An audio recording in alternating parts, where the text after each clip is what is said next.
escuchar con muchísimo interés. Adelante, Mario. Muchísimas gracias, señora Presidente. Quiero realmente dar las gracias por la tarea que me encomendó hace un año. No pensamos que nos fuera a llevar un año, la verdad.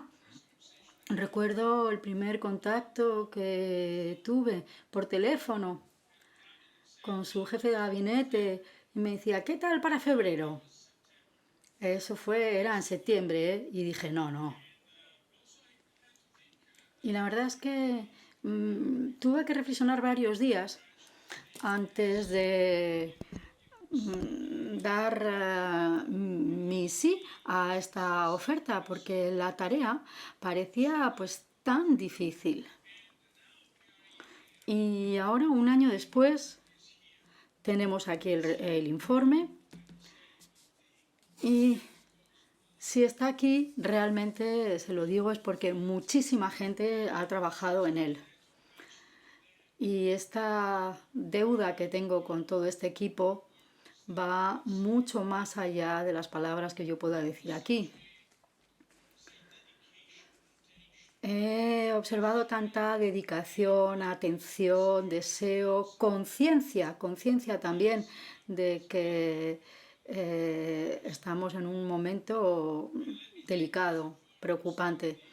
Y quiero dar las gracias en primer lugar al equipo de la Comisión y al Colegio de Comisarios y a los altos directivos de la Comisión por su apoyo a lo largo de este viaje. Pero hay otras muchas personas fuera de la Comisión a las que también quiero dar las gracias.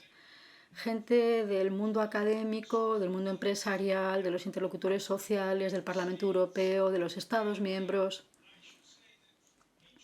Y la verdad es que en cada uno de estos contactos, de estos diálogos, yo he aprendido mucho. Y cuando dicen que la experiencia está en el camino, pues realmente esa ha sido mi experiencia y les estoy muy agradecido por ello. Quiero ahora decir algunas palabras a modo de introducción. Ya hemos dicho muchas veces que el crecimiento pues, ha ido ralentizando desde hace ya bastante en Europa. Y lo hemos ignorado. Hasta hace 2 años más o menos, pues no hemos hablado realmente de estas cosas tal y como lo estamos hablando hoy aquí. Porque bueno, las cosas iban bien, las cosas nos iban bien en el ámbito de la mundialización, el desempleo bajaba. Pero ya no podemos seguir ignorándolo. Las condiciones han cambiado, el comercio internacional disminuye, China pues también se cierra y compite con nosotros en los mercados mundiales y a todos los niveles.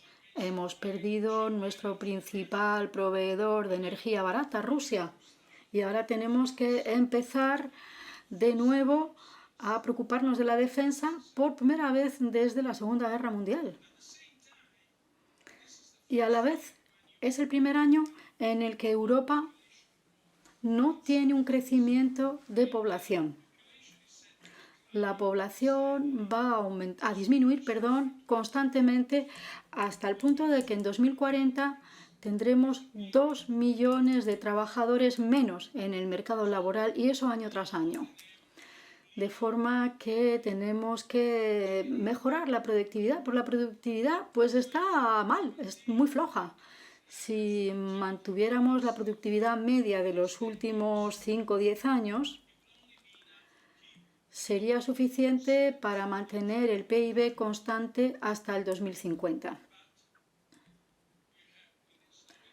Pero con este crecimiento que se ralentiza y esta baja productividad, nuestras necesidades son más elevadas. Y son más elevadas porque hemos establecido una serie de ambiciones que pensamos que son muy importantes. La descarbonización, por ejemplo, la digitalización, el refuerzo de nuestra defensa y, en primer lugar, y más importante, y yo he querido que esto quedara claro desde el principio del informe, queremos conservar nuestro modelo social. Y las necesidades de inversión que todo esto implica son gigantescas. La proporción de inversión tendría que aumentar en 5 puntos del PIB para pues llegar al nivel de los 60 y los 70. Me gusta comparar la inversión adicional del Plan Marshall entre el 48 y el 51 supuso entre un 1 y un 2% del PIB. ¿Y por qué es tan importante todo esto? Es una pregunta que me hago, ¿no? ¿Por qué nos importa tanto el crecimiento? Claro, tenemos que financiar estas necesidades y son necesidades importantes. ¿Pero por qué son tan importantes? Pues son importantes porque tiene que ver con nuestros valores fundamentales, fundadores. Europa es un continente donde los valores de la Unión Europea son la prosperidad, la equidad, la libertad, la paz, la democracia en un mundo sostenible. Y la Unión Europea existe para garantizar a los europeos que puedan beneficiarse de estos derechos fundamentales. Y si Europa no puede proporcionar estos valores a la población, habrá perdido su razón de ser. Y los valores que acabo de mencionar, como el clima, el crecimiento, están estrechamente relacionados con nuestros valores fundadores. Por eso, lo que estamos intentando hacer ahora es algo absolutamente existencial y por eso es tan importante. Y por eso en el informe defendemos que se produzcan cambios radicales porque son urgentes y concretos.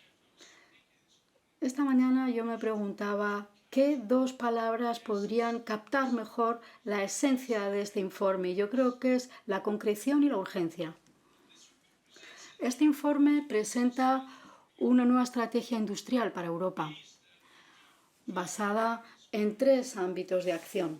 Y por cierto, este informe es granular, detallado, concreto, contiene en torno a 170 propuestas. Hay unas propuestas grandes, pero luego subpropuestas de diferentes tipos. Y permítanme que les tranquilice, no empezamos de cero, Por eso tenemos una esperanza razonable en lo que puede aportar este informe, porque tenemos sistemas de salud, tenemos un sistema de bienestar que funciona y luego tenemos una serie de puntos fuertes como el talento. Y yo aquí entro pues una de nuestras líneas motrices. El objetivo de cerrar esa brecha de innovación con los Estados Unidos. La innovación es el primer pilar del informe. Europa actualmente está bloqueado en una estructura industrial estática, poblada por empresas de tecnología media ya madura. Las empresas más punteras en investigación y desarrollo son las mismas que hace 20 años. Son los vehículos. En Estados Unidos era lo mismo. Ellos en farmacéutico, pero ahora son las digitales, las empresas punteras. El problema no es que nos falte inteligencia ni las ideas, buenas ideas, sino que hay demasiadas barreras como para comercializar las innovaciones y agrandarlas, someterlas a un proceso de escala. Una cifra, desde el 2008, casi el 30% de los unicornios, es decir, las empresas que van a valer más de 1 millardo de euros, estos unicornios que empezaron en la Unión Europea se han ido y la mayoría de ellas han terminado en los Estados Unidos. El 30% de nuestros innovadores de mayor éxito se han ido y esto tiene que cambiar. Europa tiene que ser un lugar donde la innovación florezca, sobre todo para las tecnologías digitales. Y en un sector tecnológicamente flojo no va a poder beneficiarse de las oportunidades de la revolución de la inteligencia artificial. Obstaculizamos además la evolución en sectores tradicionales. Estamos obstaculizando pues la competitividad de estos sectores. El segundo ámbito es lo que presentó la Presidente, a saber, combinar la descarbonización con la competitividad. Y les voy a decir en qué se resume esto. Descarbonización. La descarbonización debe ser una fuente de crecimiento. Si todas las políticas están en sintonía con el cambio climático, y luego ya lo veremos que esto es un gran condicionante, la descarbonización será una oportunidad de crecimiento. Pero si fracasamos en ese intento de coordinación, corremos el riesgo de que la descarbonización sea contraria al crecimiento y a la competitividad. Tenemos la ocasión de disminuir el precio de la energía. Ejemplo, una vez que analizamos nuestro mercado de energía, vemos un mercado diseñado en un tiempo en lo que se utilizaba sobre todo los combustibles fósiles. Era el componente más importante del cóctel energético. Ya no es así. El gas natural en el 2022, aunque suponía el 20% de la mezcla energética, establecía un precio 60 veces por encima. Es decir, es un mercado que, en razón del contexto, está dominado por una serie de intereses creados. Es un mercado que está sobrecargado por unas rentas financieras, y es un mercado que se ha convertido en una maná para los presupuestos nacionales. La fiscalidad energética es muy elevada. Todo esto nos lleva a esta conclusión. No conseguimos transferir los beneficios de una energía menos costosa producida por las renovables y que llegue esta ventaja a los consumidores, a los hogares y a la industria. Por lo tanto, necesitamos un plan que permita desvincular el precio de las energías fósiles de las limpias, para que los usuarios finales vean las ventajas de la descarbonización en sus facturas. Y hay otro lado en esta coherencia que buscamos en la política climática, a saber que las tecnologías limpias permitan la descarbonización. Lo que tenemos que hacer realmente es aumentar el suministro de energía limpia. Y para ello, no solo tenemos que establecer normativa y normas y aumentar el consumo, sino también aumentar el suministro. Y esto es lo que se está haciendo en Estados Unidos. Hay ya ahí muchas normas y muchas prohibiciones. O sea, no hay tantas prohibiciones, sino que hay simplemente una ley que incentiva la producción. Nuestra industria de tecnologías limpias, además, tiene que hacer frente a la competencia de China. Y es verdad que China nos podría ayudar a hacer frente a estos objetivos, pero su competencia supone una amenaza en el desarrollo de esta industria limpia productiva. Y por esta razón queremos que la descarbonización se convierta en una fuente de crecimiento. Tenemos que examinar todos estos ángulos. Es muy importante para el planeta, pero también es importante para el crecimiento social. Necesitamos entonces la expansión de estas industrias productoras de energía y que permitan la descarbonización, como las tecnologías limpias y la automoción. Y luego el aumento de la seguridad y la reducción de las dependencias. En esta situación de geopolítica tenemos que disminuir las dependencias económicas. Las materias primas que utilizamos en todas nuestras cadenas de producción están en manos de unos pocos proveedores, y luego las dependencias de seguridad en razón de la geopolítica que se ha agravado en los últimos 10 años. Lo que tenemos, por lo tanto, que desarrollar es una política exterior común, coordinando acuerdos comerciales comunes, inversiones con los países que nos interesen, creando reservas en sectores críticos y con unas colaboraciones industriales para garantizar las cadenas de suministro para las tecnologías clave. Y tenemos también que desarrollar nuestra capacidad industrial de defensa. Muchos de estos objetivos no son nuevos, por supuesto, los Estados miembros están ya haciéndolo por su cuenta. Pero al actuar así,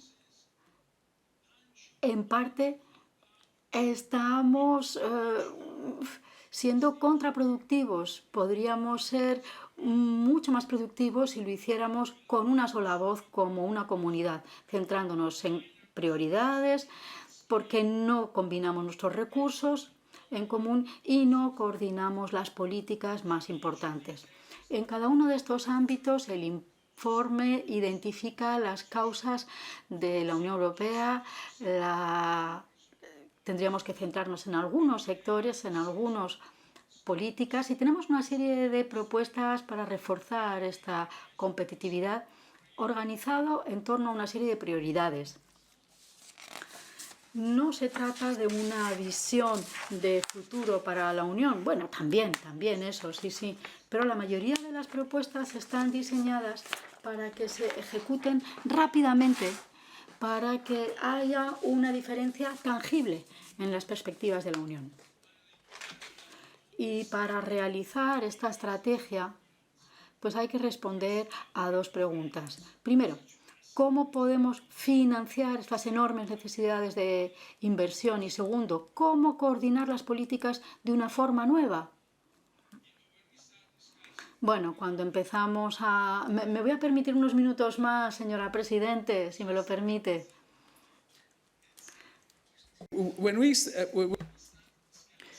Cuando empezamos a hablar de todas estas necesidades de inversión, lógicamente algunos de los participantes en el debate eran macroeconomistas y microeconomistas. Entonces preguntaban, ¿pero no piensan ustedes que ese paso tan gigantesco en inversión desestabilizaría la economía europea? Porque es algo que no hemos tenido nunca.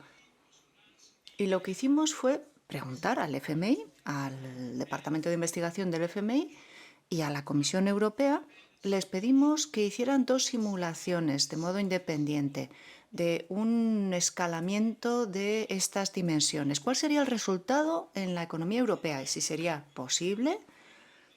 Y al final, bueno, las simulaciones son ligeramente diferentes, pero fundamentalmente llegan a la misma conclusión, y es que esta inversión es posible, pero es poco probable. Dicho de otra manera, suponemos que Europa evolucionará y que la unión de capitales progresará y que podremos movilizar inversión privada, pero es poco probable que la inversión privada y los préstamos puedan financiar semejantes necesidades de inversión sin una serie de condiciones que desestabilizarían la economía europea. Esa es una respuesta. La segunda también es muy interesante. Cuanto más trabajen los Estados miembros y la Comisión Europea, cuanto más luchen para resolver la fragmentación del mercado único, más aumentará la productividad. Bueno, eso es algo bastante lógico, pero el verlo reflejado en un modelo es muy interesante porque ve uno que necesita mucho menos apoyo público, pero en general vamos a necesitar financiación para proyectos públicos, para redes, para innovaciones punteras. Y luego tenemos la gran pregunta, que tampoco es que tenga tanto espacio en el informe, porque aparece solo como un instrumento para alcanzar los objetivos. Y la gran pregunta es si necesitamos grandes activos comunes. La respuesta es que sí, necesitamos financiación común. Tener activos comunes. No quiero entrar en este tema tan sensible, todos ustedes saben perfectamente cuál es mi idea. Es esencial para alcanzar este objetivo. Lo primero que tenemos que conseguir es tener una evaluación compartida de cuáles son los riesgos, cuáles son las actuaciones necesarias y en qué puntos habrá que hacer concesiones, y ahí es donde los Estados miembros tendrán que llegar a un acuerdo. Para terminar, hacemos una serie de propuestas para que la gobernanza sea más eficiente, para poder decidir con más celeridad y con mejor coordinación en ámbitos estratégicos fundamentales.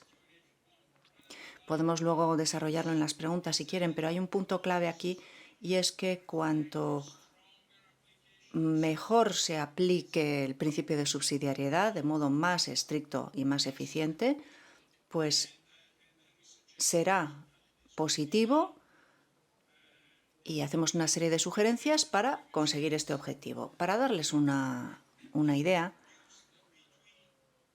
hemos elaborado, o mejor dicho, desde 2019 hasta ahora, hemos elaborado unos 13 actos legislativos. En Estados Unidos, en el mismo periodo de tiempo, han producido, creo que, he dicho, creo que son 3.000 y pico leyes y muchas más resoluciones. O sea que, bueno, quizá tenemos ahí que reforzar nuestro desempeño y concentrarnos un poco más. Bueno, pues eso es lo que quería decirles.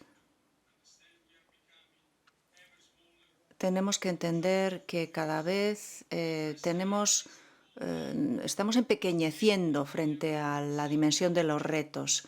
En un mundo que cambia, tenemos que luchar para preservar nuestra mera existencia. Los motivos son muy acuciantes, y estoy seguro de que en la unidad encontraremos la fuerza para